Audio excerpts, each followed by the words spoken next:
यदा यदा हि धर्मस्य ग्लानिर्भवति भारत अभ्युत्थानम् अधर्मस्य तदात्मानं सृजाम्यहम् परित्राणाय साधूनां विनाशाय च दुष्कृतां धर्म संस्थापनार्थाय संभवामि युगे युगे।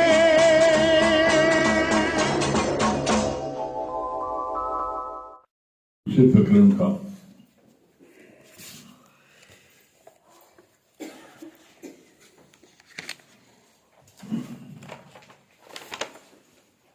सत्रहवां और 18वां श्लोक चल रहा है। कल पढ़ा गया था नीम का पेड़ तथा आम का पेड़ दोनों धरती से ही पैदा होते हैं, पर एक कड़वा एक मीठा होता है। एक व्यक्ति ने चोरी की, बोला करण का रावण आप पे आप। जज ने बोला, आदेश दिया कि 1 साल जेल में रहकर पत्थर कूटो। उस व्यक्ति ने कहा, मैं क्यों कूटूं? कराया भगवान ने। जज ने कहा, फिर पत्थर भी वही कूटेगा। सारी दुनिया दुखी है अपनी कर्तापनी।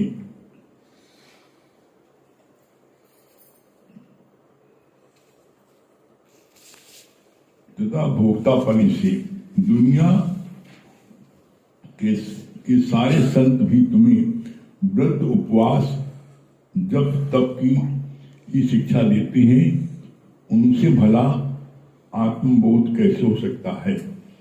कल यहां तक हुआ था। ये जो लास्ट लाइन है इसमें बोला, दुनिया के सारे संत तुमको शिक्षा देते हैं जब तक उपवास।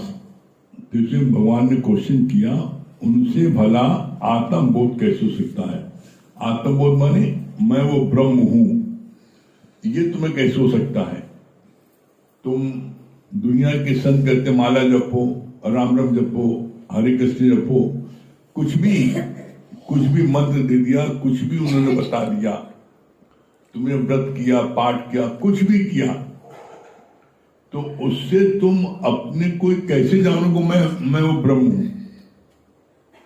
इसलिए कहा गया है, बिना ब्रह्म ज्ञानी गुरु के तुम अपने को नहीं जान सकते मैं कौन हूं। इसलिए दुनिया के गुरु पूजा पाठ में फंसाते हैं, पूजा करो, ये करो और दक्षिणा दो उनको। कोई हमको नहीं बोलता कि तुम कौन हो। ये एकमात्र सच्चा सदगुरु बताता है कि तू मान न मान, तू है भगवान। तो गुरु हमको हमारे ही अंदर हमें अपनी उस शक्ति को, परमात्मिक शक्ति को, ब्रह्म की शक्ति को दिखलाता है कि तुम कहां भाग रहे हो, तुम स्वयं हो। You are that. तुम अपने को महसूस करो, मैं वो शक्ति हूं। ये एकमात्र सच्चा गुरु बताता, बाकी कोई दूसरा नहीं बताता। फिर कितनी अच्छी बात बोली भगवान ने आगे, यहां पर गुरु तुम्हें ही जीरो कर देता है कि तुम ही नहीं हो तो फिर अहंकार काहे का। जो संसार की मैं कर रहे थे वो मैं अब आत्मा की करो। आत्मा करो तो क्या? अभी तक तुम संसारिक मैं कर रहे थे। संसारिक मैं क्या है?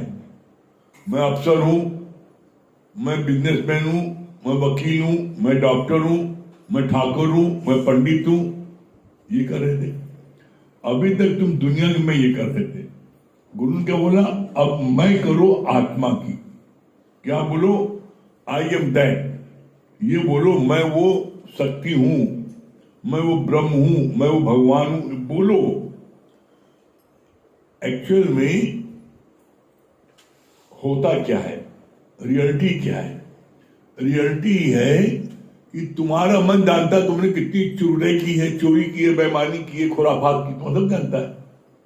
तुमने इस जन्म में तुमने कितनी बेईमानी की है, कितने लोग ठगा है, कितने को धोखा दिया है, कितनी सब बेईमानी, सब तो पता, तुम्हारा मन पता है। इसी कारण से तुम अपने को भगवान नहीं बोल पाते। एक बड़ी सिंपल सी बात है। जग से भाग ले प्राणी पर मन से भाग न पाए, तोरा मन दर्पण कहलाए, भले बुरे सारे कर्मों को देखे और दिखाए। सारे कर्मों को देखे और दिखाए। तो तुम जग से भाग सकते हो लेकिन अपने मन से नहीं भाग सकते। तुम्हें पता है कि हमने 16 साल की उम्र में कौन सा गलत काम किया था, 6 कोठी के छुप किया था, सब पता है। तो अंदर में वो अपवित्रता, वो ठगी बेईमानी तुम्हें याद है, जिसके कारण से तुम्हारे उस पर क्या है, वो जो है गंदगी छा गई। तो तुम्हें अपना स्वरूप नहीं दिखाई पड़ता, अपना स्वरूप नहीं दिखाई पड़ता। इसीलिए गुरुजी ने यहाँ क्या बोला, तुम्हें अपने स्वरूप को देखने के लिए सबसे इंपॉर्टेंट चीज क्या है, दुनिया में सबसे इंपॉर्टेंट चीज क्या है अपने में भगवान देखने के लिए, अपने मन की करो सफाई और तभी देगा प्रीतम दिखाई। हम दूसरे की सफाई करने लगते हैं, दूसरे को सुधारने लगते हैं। तो बोला तुम दूसरे को सुधारो, सारी दुनिया को सुधार दो, तुम्हारा उद्धार नहीं होगा। सारी दुनिया को सुधार दो, उनका वो मुख पा सकते हैं, पा जाएंगे, लेकिन तुम नहीं पाओगे। क्यों? क्योंकि तुम्हारे अंदर भी गंदगी है। तो इसीलिए गुरुजी ने बोला अपने मन की करो सफाई और तभी देगा प्रीतम दिखाई। अपने मन की सफाई करोगे तो तुमको परमात्मा दिखेगा। कैसे? जैसे सामने शीशा है, जो बोला गया तोरा मन दर्पण, मन की तुलना दर्पण मतलब शीशे से की गई है। तुम्हारा शीशे में काली पुती है, तुम्हें अपना चेहरा नहीं दिखाई पड़ रहा है, काली को तुमने साफ कर तुम्हारा चेहरा दिखाई पड़ने लगा। अब जब तुम्हारा चेहरा दिखाई पड़ रहा है तो क्या अपने चेहरे को तो नमस्ते करोगे? मुस्कुराओ देख कर, हाँ बड़ा बढ़िया, हाँ ये दूसरे बहुत अच्छी है, और एक आध बाल सफेद आएगा तुरंत तोड़ोगे, कहां से आएगा? मतलब अब आप अपने चेहरे को जब देखते हो तो आपको अपनी खूबसूरती पर आनंद मिलता, आपको अच्छा लगा, बढ़िया है। और तो ऐसे में बोला अभी तुमने बाहर की खूबसूरती देख रहे हो, अब तुम अंदर की खूबसूरती देखो। क्या तुम्हारे अंदर में वो पवित्रता, वो सच्चता वो है? तुम्हारा मन एकदम साफ हो गया है, किसी के प्रति कोई गलत भाव नहीं है, किसी के प्रति बैर विरोध नहीं है। जब तुम्हारा किसी के प्रति बैर विरोध नहीं होगा मतलब सबके प्रति प्यार है, और जब सबके प्रति प्यार है, प्यार कब होगा? प्यार, ये बात हम अपने जीवन के अनुभव से कह रहे हैं। आप प्यार तभी कर सकते हो किसी को, मतलब सर्व को, जब आपको किसी से कुछ नहीं चाहिए। हम प्यार करते हैं, बिना प्यार के नहीं रह सकते। जैसे गुलाब का फूल बिना सुगंध दिए वो नहीं रह सकता, चाहे कोई व्यक्ति उसको अपने सूट पर लगाए, चाहे उसको जो हाथ में ले, और चाहे उसको जो है मुट्ठी से मसल दे, चाहे पैर से मसल दे, गुलाब का फूल बदबू नहीं देता। एक गुलाब का फूल वो बदबू नहीं देता, तो तुम कहाँ बदबू दे रहे हो? नहीं, हम तो जो जैसा उसे करेंगे, 10 को तस। तो 10 को तस कौन करता है? 10 को तस करता है अज्ञानी। हम सब गुरु के बच्चे हैं, हमें शोभा नहीं देता कि हम किसी से बहस करें, किसी से जो है किसी को नीचे गिराएं, किसी की बुराई करें, हमें नहीं शोभा देता। अगर तुम अब भी ये सब कर रहे हो तो इसके मतलब ये तुम्हारे अंदर में ज्ञान ही गया है। गुरु ज्ञान का दीपक मन मंदिर में हर वक्त जलाए रखना पड़ता है। गुरु के ज्ञान का दीपक अभी तुम्हारे मन मंदिर में नहीं जला है। अगर तुम आज भी किसी को बुराई कर रहे हो, आज भी किसी को गलत देख रहे हो, तो इसके मतलब तुम्हारे मंदिर में अभी गुरु के ज्ञान का दीपक नहीं जला है, बुझा है। तो इसीलिए अपने अंदर झांको, देखो कि गुरु के ज्ञान का दीपक जला है नहीं जला है। और जब ज्ञान का दीपक जला है तब अपने से पूछो कि सामने वाला कौन है। सामने भी तो मैं हूं।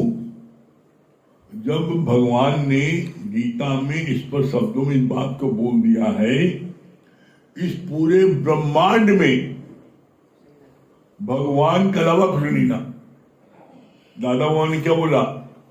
Everything is God, everywhere God, nothing but God. ये वर्डिंग है। मतलब क्या है? इसका अर्थ क्या हुआ? एवरीथिंग इज गॉड, हर चीज भगवान है। एवरीवेयर भगवान, सब जगह भगवान है। नथिंग बट गॉड, भगवान के अलावा कुछ नहीं था। तुम्हें जो भी चीज दिखाई पड़ रही है वो भगवान का विभत्स रूप बोलते हैं उसको। विभत्स रूप क्या मतलब होता है? जो चीज जैसी है वैसी न दिखाई पड़े उसे बोलते हैं विभत्स रूप।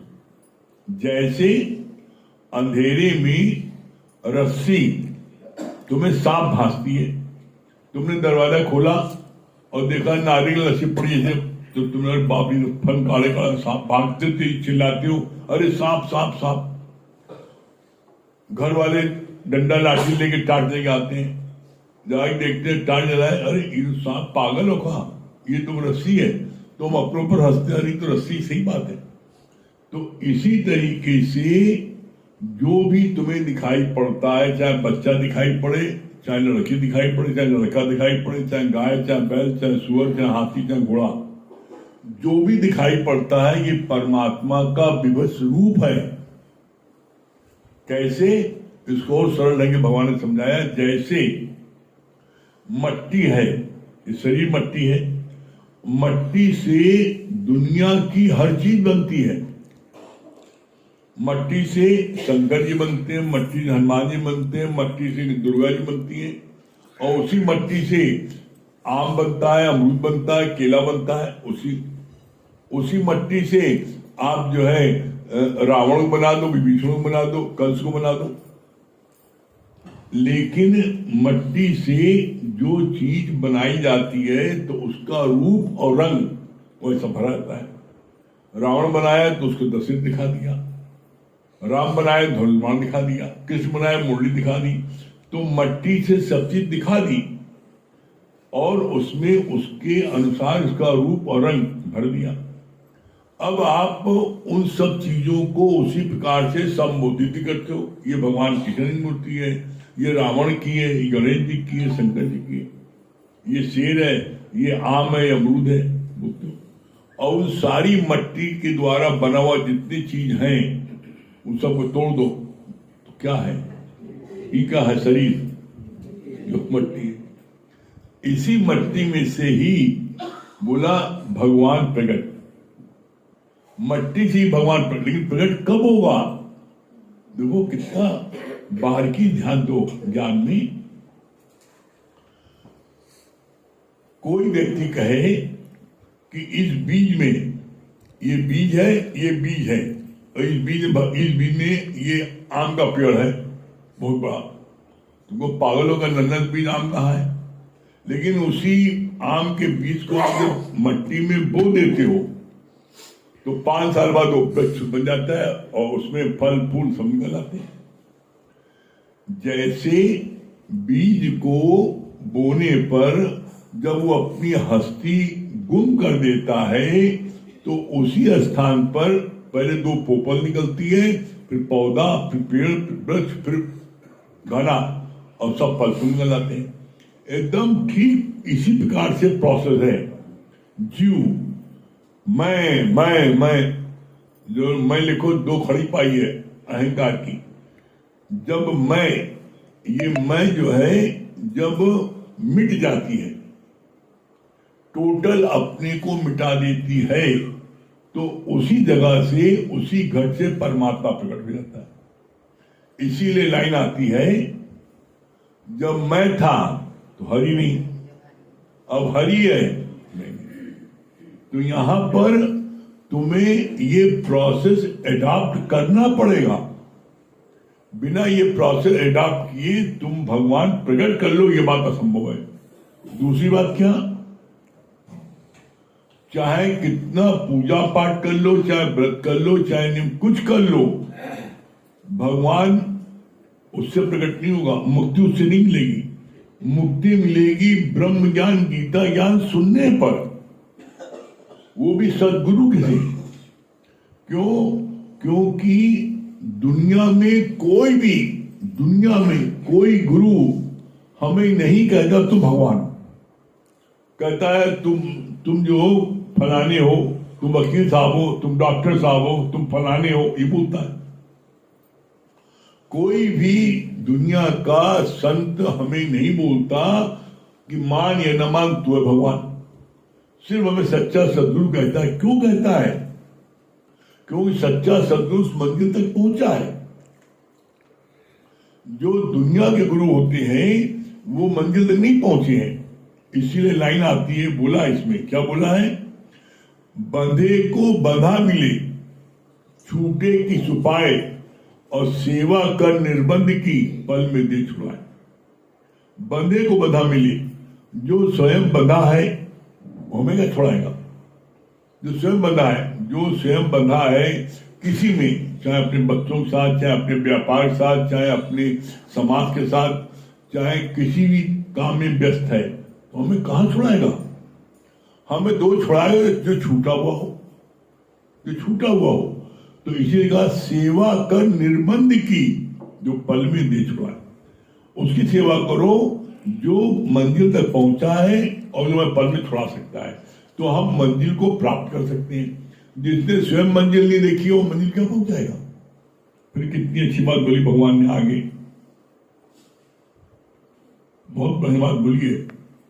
यहां पर गुरु तुम्हें ही जीरो कर देता है कि तुम ही नहीं हो तो फिर अहंकार काहे का। जो संसार की मैं कर रहे थे वो अब आत्मा की मैं करो। आत्मा की मैं करो मतलब क्या हुआ?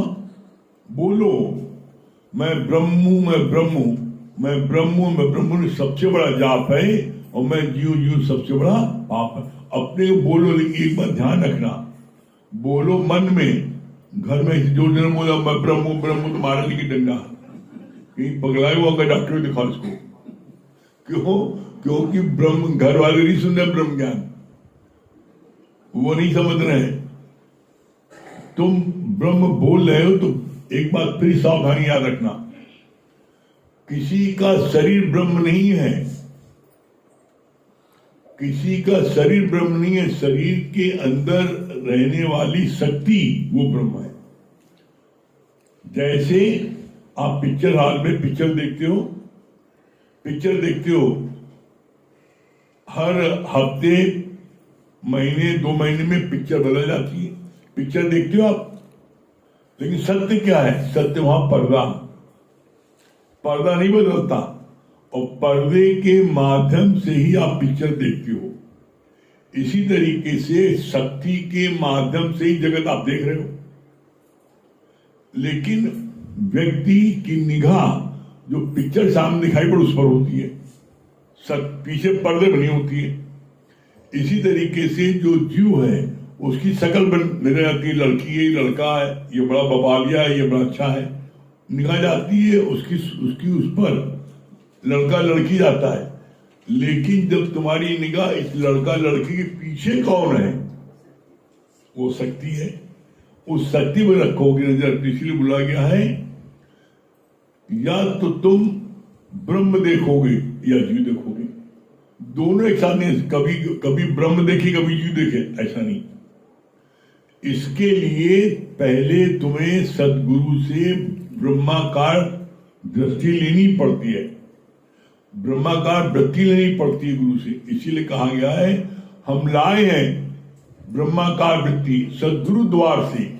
इस वृत्ति को रखना मेरे मनुआ, संभाल के देखना ये वृत्ति ब्रह्म से पलटा न खाए, और दे छोड़ अमीरस विषय पान न करे।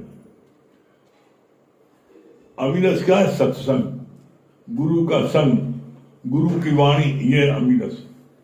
इसको छोड़ करके तुम जो है किसी देह फंस गए हो, चमी फंस गए हो, तुम ये विषय पान है। ये जो इसमें फंस गया, विषय फंस गया, वो कभी भी आत्मज्ञान में मंजिल प्राप्त नहीं कर सकता। आत्मज्ञान में मंजिल को प्राप्त करने के लिए आपको पाक पवित्र बनना पड़ेगा। बिना पाक पवित्र बने आप मंजिल को प्राप्त नहीं कर सकते हैं। इसलिए फिर आगे बोला,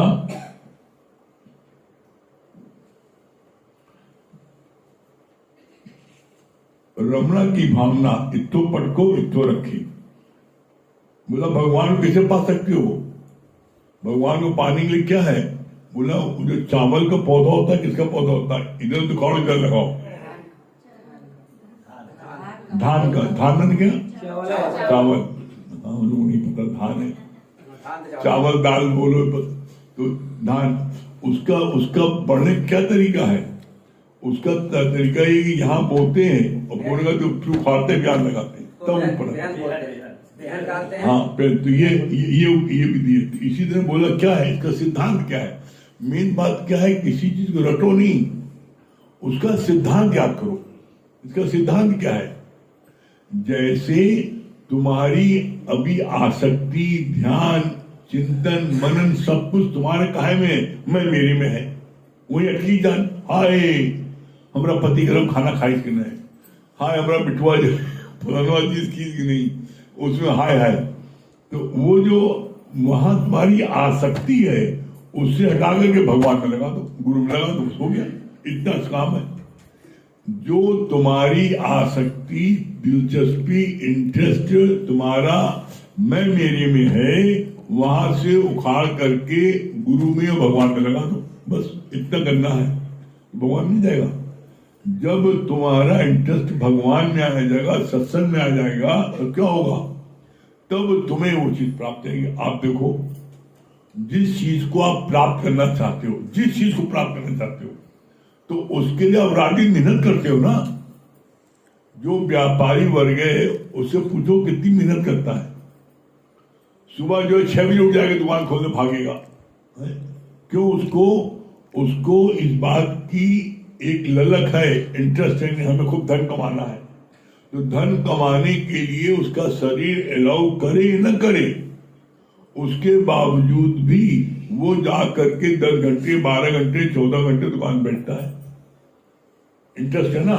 बस जिस दिन तुम्हारा भी इंटरेस्ट सत्संग हो जाएगा तो तुम वो समय धर दोगे। अब जैसे उधर समय दिया तो उसमें धन पैदा किया, और उसमें भी एक सबसे बड़ी जो खतरनाक बात क्या है, चाहे तुम 12 घंटे दो चाहे 14 घंटे दो, उसके बाद भी धन तुम्हारे को उतना ही प्राप्त होगा जितनी तुम्हारे शरीर की प्रारब्ध है। धन को प्राप्त करने के लिए शरीर की प्रारब्ध आर्या आती है, और जितनी मेहनत तुमने माया कमाने के लिए किया, उतनी मेहनत तुमने भगवान के लिए किया। तो यहां 200% गारंटी है कि जितनी मेहनत भगवान के लिए करोगे उसका फल तुम्हें अवश्य मिलेगा। तुम जो व्यापार करते हो जिसमें 100% प्रॉफिट होने के चांस है, तो व्यापार करते हो। लेकिन ये बात दुनिया में किसी व्यापारी को नहीं पता है कि तुम्हारे प्रारब्ध में जितना धन होगा उतना ही धन टिकेगा, उससे ज्यादा धन टिक नहीं सकता है। चाहे तुम कितना भी कुछ कर लो, खुराफात बेईमानी कुछ कर लो, धन तुम कमा सकती हो, लेकिन वो धन तुम्हारा बीमारी में चला जाएगा, इनकम टैक्स चला जाएगा, जीएसटी में चला जाएगा, गुंडे बदमाश जाएंगे, ठीक है कि नहीं? बचेगा तुम्हारा उतना ही जितना कि तुम्हारे शरीर की प्रारब्ध होगा। इसका प्रमाण है। क्या प्रमाण है? भगवान ने बोला है, पहले बनी प्रारब्ध, पीछे बना शरीर। प्रारब्ध किसे बनती है? आप दुनिया का कोई बच्चा किसी जाति का हो, जब पैदा होता है आप उसको मार करना, उसकी मुट्ठी बंधी होती है। दुनिया का कोई बच्चा जब आता है तो उसकी मुट्ठी बंधी होती है, ये उसकी मुट्ठी में प्रारब्ध होती है। और दुनिया का कोई इंसान जब मरता है तो उसका हाथ खाली रहता है। तो तुमने जितना भी पैदा किया है, धन दौलत, वो सब यहीं निकल जाएगी, छूट जाएगी। खाली हाथ आया, खाली हाथ जाएगा। ले नहीं जा सकते तुम, एक सुई भी अपने साथ नहीं ले जा सकते, खाली हाथ जाओगे। तो किसके लिए बेईमानी करो भाई? किसके लिए तुम समय माया में दे रहे हो? तुम मुंह में आ करके, बच्चों के, परिवार के मुंह में आ करके तुम अपना उद्धार भूल जाते हो। सबसे बड़ी विडंबना ये है। तुम बच्चों के उसमें कैसे, जैसे माँ बाप को हम देखते हैं, चाहे उनके अपने शरीर में कितनी तकलीफ हो, दवाई नहीं लेंगे जल्दी, अरे ठीक हो जाएगी, फलाई चीज खा लो। और बिटुआ पोता बीमार हो, दौड़ के लगड़ी टांग के भागे जाएंगे डॉक्टर को दिखाने, जल्दी डॉक्टर को दिखाओ, पोतवा मरा है। यह है मोह। इसको बोलते हैं 7 चमड़ी के अंदर मुंह पड़ा है। तो तुमने अपनी चिंता नहीं की, तुमने चिंता की किसकी? बाल बच्चों की। जब तुम्हारा शरीर बेकार हो गया, जब तुम बिस्तर पकड़ लोगे, तुम्हारी मुक्ति, दुनिया का कोई व्यक्ति मुक्ति कराने नहीं आएगा। तुम्हें सब कुछ दे देंगे, दवाई दिला देंगे, डॉक्टर बुला देंगे, खिला देंगे, पिलाएंगे, दुनिया सब काम कर देगा। हर व्यक्ति दुनिया का तुम्हारे सारे काम कर देंगे। बेटा बेटी होगा, उसकी शादी विवाह करा देंगे, नौकरी लगा देंगे, मकान दे देंगे, सब कुछ कर देंगे। एकमात्र अगर कोई नहीं कर सकता है तो तुम्हारी मुक्ति के लिए कोई प्रबंध नहीं कर पाएगा। तो सबसे सियाना व्यक्ति कौन है? सबसे सियाना व्यक्ति वह है जो पहले अपनी मुक्ति करके बैठे। तुम अपनी पहले अपनी मंजिल प्राप्त कर लो, उसके बाद में तुम सब काम करो, मना नहीं ना, मंजिल प्राप्त कर लो। एक बार जैसे तुमने एक बार टॉप कर लिया, तुमने IAS में तुमने पोजीशन ले ली, अब उसके बाद में तुम चाहे जितना खाओ पियो मौज मस्ती लो, कोई चिंता नहीं ना। इसी तरह यहां पर है, जब तुमने मंजिल प्राप्त कर ली तब क्या होगा? तब ये ज्ञान कैसे चलेगा? तभी ज्ञान तुम्हारे लिए क्या हो जाएगा? हसंदियां खिलंदियां खालबंदियां भी छूबे मुक्त, हंसते खेलते कूदते खाते पीते मौज मस्ती लेते हुए आप जो है मुक्ति को प्राप्त जाओगे। लेकिन उसके लिए जरूरी यह है उसके लिए कि आप आज ही निश्चय में आ जाओ, आई एम दैट, मैं वो ब्रह्म हूं, मैं वो आत्मा हूं, मैं वो ईश्वर हूं, ये अपने जान जाओ। और उसके बाद में आप बात आती, फिर टॉप प्रायोरिटी सत्संग दो। सत्संग आप दो, नित्य का सत्संग, ये सबसे ज्यादा उन्नत करता है। नित्य का सत्संग हमारी रोज सफाई करता है। कहो गंदगी ना है, गंदगी आएगी। वायुमंडल में प्रदूषण है, इस गंदगी को हटाने का एकमात्र उपाय है, क्या है? हम रोज सफाई करें, रोज पोछा लगाएं। बस हम गुरु ज्ञान का पोछा रोज लगाते जाए, हमारा जब मन साफ हो जाएगा तो क्या बोला है? अपने मन की करो सफाई, तभी देगा प्रीतम दिखाई। परमात्मा तुमको एकदम दिखेगा, परमात्मा तुम्हारे को दिखे, मतलब तुमको अनुभव होगा। कैसे अनुभव होगा? जैसे एक गर्भवती स्त्री अपने पेट में बच्चा आ जाता है तो अनुभव करती है, मेरे पेट में बच्चा आ गया है। उसी तरीके से जब तुम एकदम पाक पवित्र हो जाओगे तो तुम्हारे अंदर में घट में भगवान है, तुम्हें एहसास होगा। और तब तुम जो है क्या है, तब तुम किसी से कठोर नहीं बोल पाओगे, सबसे प्यार से बात करोगे। तो भगवान देखने के लिए, भगवान एहसास करने के लिए नित्य की सफाई, नित्य का सत्संग, ये हमारे लिए जरूरी है। अब ये बताओ, नित्य का सत्संग लोगे? ऐसा अपने डर बोलना, ऐसा जोर से बोल दे तो फंस जाएंगे। नहीं लगो कल्याणी नरक में फिर आओ 84 लाख युग में, कोई बचा नहीं पाएगा। इसलिए नित्य का सत्संग रोज लेना है। बोलो लेंगे? ऐसे वेरी गुड। अब किसी ने प्रश्न किया था, कई प्रश्न थे, हमने कल संडे के जवाब मिलेगा, ये भी नहीं पढ़ पाते अष्टगीता। हाँ चलिए, भजन सम्राट सुनाइए, नीलू जी भजन सुनाइए।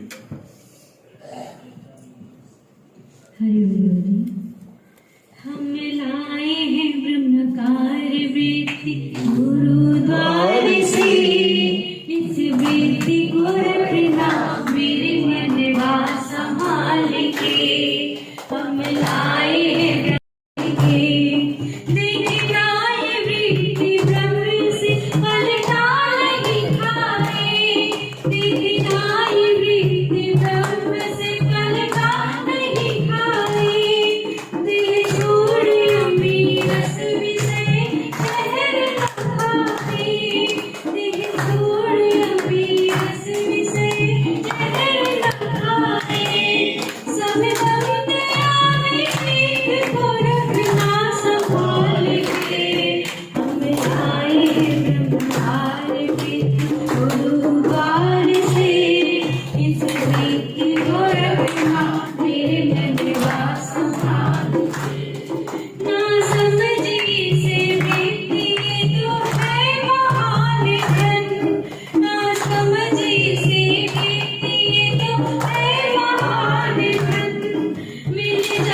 संभाल के माना कि सच्चिदानंद रूप है तेरा माना कि सच्चिदानंद रूप है तेरा पाए बिना ऐसे तो कटेगा नहीं मेरा पाए बिना ऐसे तो कटे नहीं मेरा अब आ गई है मंजिल जरा हो जा होशियार अब आ गई है मंजिल जरा हो से होशियार आई है ब्रह्मार के गुरुद्वार से किस की गोरख नाम ले मन का संभाल के हम आए हैं ब्रह्मार के गुरुद्वार से इस धरती को रखना मेरे मन का संभाल के वेरी गुड। क्या बता रही है? हरिओम गुरु जी, कितना बढ़िया भजन था। अब हो जाओ शियार मंजिल अब एकदम करीब आ गई है। बहुत अच्छा अंदर से लगा। और आपने बहुत अच्छा बताया ना कि संसारी गुरु हमें जब जब बहुत सिखाते हैं, लेकिन उससे हमको आत्मबोध नहीं होगा। जब तक हमारे जीवन में ब्रह्म ज्ञानी गुरु नहीं मिलेगा, हम कभी मंजिल को पा ही नहीं सकते। तभी हम अपने को बोल सके कि आई एम दैट। ये बात बहुत अच्छी है। शीला जी, हरिओम गुरु जी, बहुत अच्छी बात आप बताए ना। जैसे अपनी मुक्ति का चिंतन किसको होता है? जो समझदार होते हैं, जो सत्संग में आएंगे, मुक्ति यही मिल सकता है। जैसे अपनी आप कहने लक्ष्य को, अपने लक्ष्य को ध्यान देते हुए जो काम करना है पहले कर लो। जब आप ये कर लोगे ना तब आप फ्री हो जाओगे, हल्के हो जाओगे। फिर आप काम को इतना सहजता से करोगे, कहीं हम अटक नहीं सकते हैं। ये आपकी बात समझ में आए कि जैसे आप पढ़ाई उदाहरण दिए तो समझ में अभी भी लगता है गुरुजी, जैसे इतना ही ज्ञान हम लोग सुने हैं तो बहुत चीज हंसी से आती है, तो बहुत चीज से मन में चिंतन होने लगती है। लगता है कि ये सच में नाशवान है, जैसे कोई टिकने वाली नहीं है, न जाने वाली है। एक ब्रह्म, जैसे आप बताएं कि ब्रह्म ही सच है, वो महसूस तब होता है कि ब्रह्म ही सच है। शरीर नहीं है ब्रह्म, एक शक्ति वो ब्रह्म है। वो हम महसूस करें और जो आप दृष्टांत सिद्धांत बताते हैं वो कहानी ना सुने, उसके अंदर गहराई में जाए, उसकी चिंतन करने गुरु कहाँ तक हमें बताते हैं। तो ये सब बात मुझे बहुत अच्छी लगी। हरिओम गुरु जी, हम अभी तक हम लोग ने बाहर की खूबसूरती तो दर्पण में देख ही लेते हैं। अब हमें चेक करना है कि अंदर की खूबसूरती क्या है। अब हमें किसी से बैर विरोध तो नहीं है, अब हमें चेक करना है कि सबसे प्यार है कि नहीं। और प्यार तभी हो सकता है जब हम किसी से एक्सपेक्टेशन ना करें। हाँ, क्या बोली पीछे संगीता?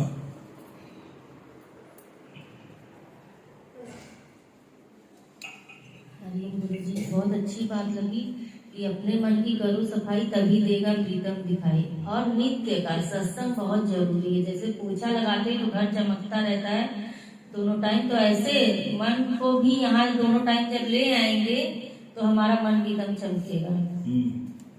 डॉक्टर प्रीति। हरिओम गुरु जी, निरासक्त भाव से किया गया कर्म ही हमें मंजिल पर पहुंचाता है। प्रेमा की महीना क्या होता है? हरिओम गुरु जी, आपकी ये बात तो बड़ी अच्छी लगी कि हम जब से भाग जाए प्राणी पर मन से भाग ना पाए, तुरा मन दर्पण कहलाए, तुरा मन दर्पण कहलाए। अगर हम कुछ भी गलत करते हैं तो हमारा मन पहले कहता है कि हमने गलत किया है। ये बात तो बड़ी हाँ, चार्टेड अकाउंटेंट साहब पूछ रहे। हरिओम गुरु जी, ये बात बहुत सच लगी कि धन को प्राप्त करने के लिए शरीर की प्रारब्ध बहुत जरूरी है, क्योंकि अंत में उतना ही टिकेगा जितना आपके शरीर के प्रारब्ध में। मैं भी क्या बता रहे हैं? हरिओम गुरु जी, बहुत अच्छी आपने बात बताई कि एक बार मंजिल को अचीव करने के बाद आराम से अपना जीवन यापन कर सकते हैं। अनु भैया क्या बता रहे हैं? अनु भैया को हरिओम गुरु जी। हाँ, खुद तो बोलिए।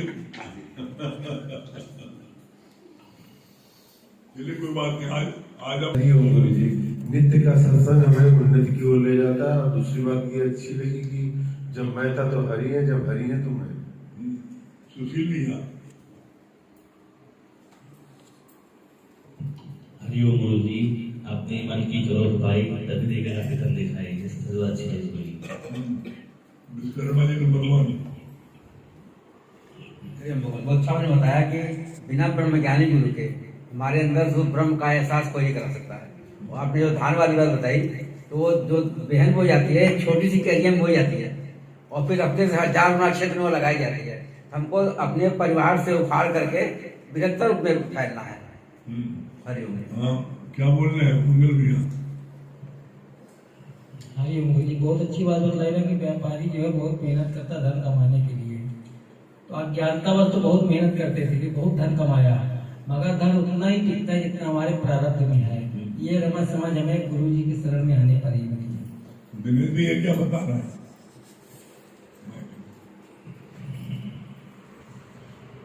हमारे प्रारब्ध में शरीर आने आते हैं, बहुत अच्छी बात है गुरु जी। हाँ दुर्गेश भैया बता रहे। दुर्गेश भैया बहुत अच्छी बात बताई आपने कि अभी तक तो दुनिया को मैं कह रहे थे, सरकार के लिए मैं, लेकिन अब तो आत्मा को भगवान करके, ये बात बहुत अच्छी लगी। पूजा जी क्या बोल रही है? मुझे ये बात बहुत अच्छी लगी, जैसे कि आप बता रहे हैं ना कि जितना हम पूरा दिन जो घर से निकलते हैं और धन कमाने में लगाते हैं कि मतलब 24 घंटा समय देते हैं और परमात्मा में नहीं देते, तो गुरु जी जितना प्रारब्ध में लिखा होगा उतना तो धन मिलके ही रहेगा। लेकिन अगर हम उसका 24 घंटे से आधे घंटे भी अगर हम भगवान की प्राप्ति के लिए लगा दें तो ये निश्चित है कि हमें मुक्ति मिलती है। बहुत बढ़िया। हाँ रश्मि जी दिल्ली। रश्मि जी दिल्ली। हाँ क्या बोलिए रश्मि जी? बहुत अच्छा लगा। सब घड़ी तो मैं तो घड़ी नहीं, अब घड़ी है जिंदगा दी। बहुत सुंदर। हाँ नीतू सिन्हा जयपुर।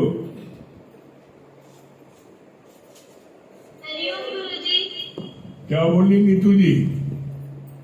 गुरुजी बहुत अच्छी बात लगी, जैसा कि आपने बताया कि बंधे को बंधा मिले, जो खुद बंधा हुआ है वो हमें क्या दुनिया के जंजाल से छुड़ाएगा।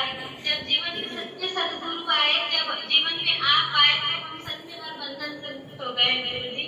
और बहुत अच्छी बात है कि अगर भगवान को देखना है, अपने गुरु को देखना है तो नित्य का सत्संग तो बहुत जरूरी है। ये हमारे मन की सफाई करता है और हमें बुराइयों से बचाता है। हाँ एक स्टैंडर्ड सुनाइए भजन का। कौन सा सुना रही है? अपने मन के भाव प्रकट करिए।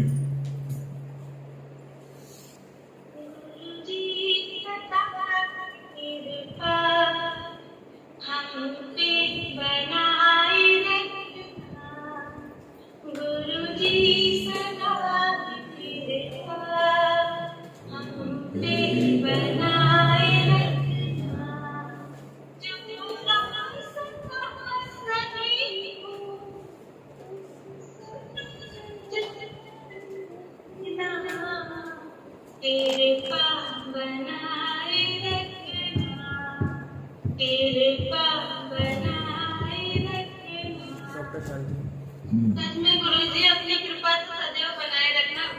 मुझे तो सच आपकी कृपा के अलावा कुछ नहीं चाहिए गुरुजी। मैं अगर कुछ भी ना, अगर मैं कुछ तो हमेशा मांग लेता, क्योंकि आपके सिवा कोई नहीं है। जैसे कि आप कहते हैं ना आपकी कथा, आपके प्रति वो है गुरुजी मेरे। हाँ डॉक्टर शांति। डॉक्टर शांति दिल्ली। हरिओम। क्या बोली डॉक्टर शांति?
हाँ, माला नहर। हरिओम। नहीं फोटो, अरे भैया इन लोगों की मर्जी है, जब से आप फोटो ला दें।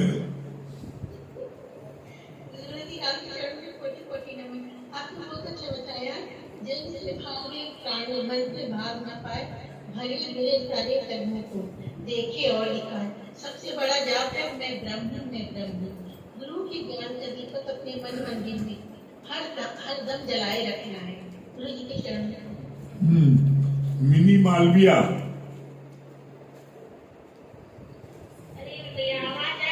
हाँ बिल्कुल टना टना आ रही है।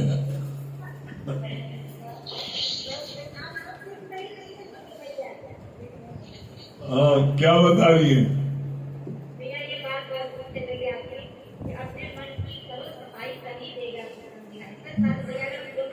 राजेंद्र भैया बहुत ही अच्छा लगा। भैया आज का पता नहीं क्या हो रहा है कि संडे को हमको आपके पास आ ही नहीं रहा, आपका दर्शन ही नहीं हुआ। मंदिर में भी आप हमें नहीं पूछते और आपके घर भी नहीं, आपका पिता की लड़की आ गई और उसमें हम लोग का कोई आशीर्वाद दीजिए, हम करेंगे आपके माता बाय दर्शन। भगवान के बाद आने बड़ा व्याधा आती है। राजेंद्र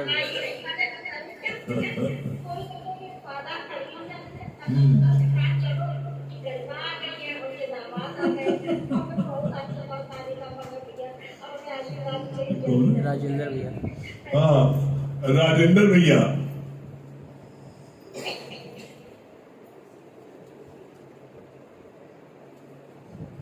क्या बता रहे हैं राजेंद्र भैया? हाँ यार बताइए।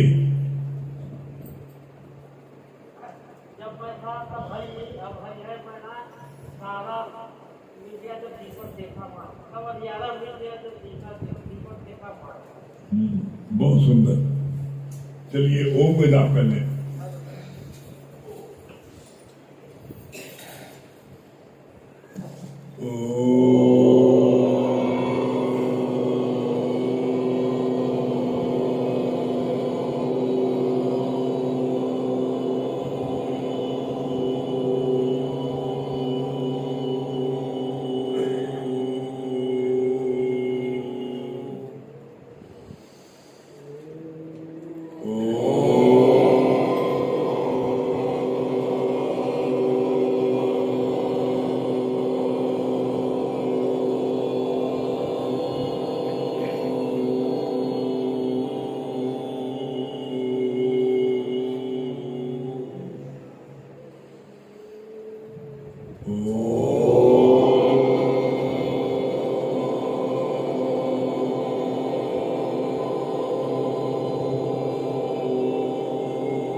सभी प्रेमियों को हरिओम, राम राम। कल संडे है, कल सुबह 11 बजे से 1 बजे तक सत्संग नहीं होगा, कंपी मार्ग नहीं होगा और शाम का सत्संग विभिन्न स्थानों पर जहाँ जहाँ होता है वो कल अनाउंस कर देगा। जहाँ जहाँ शाम में सत्संग होता है हर संडे को वहाँ होगा।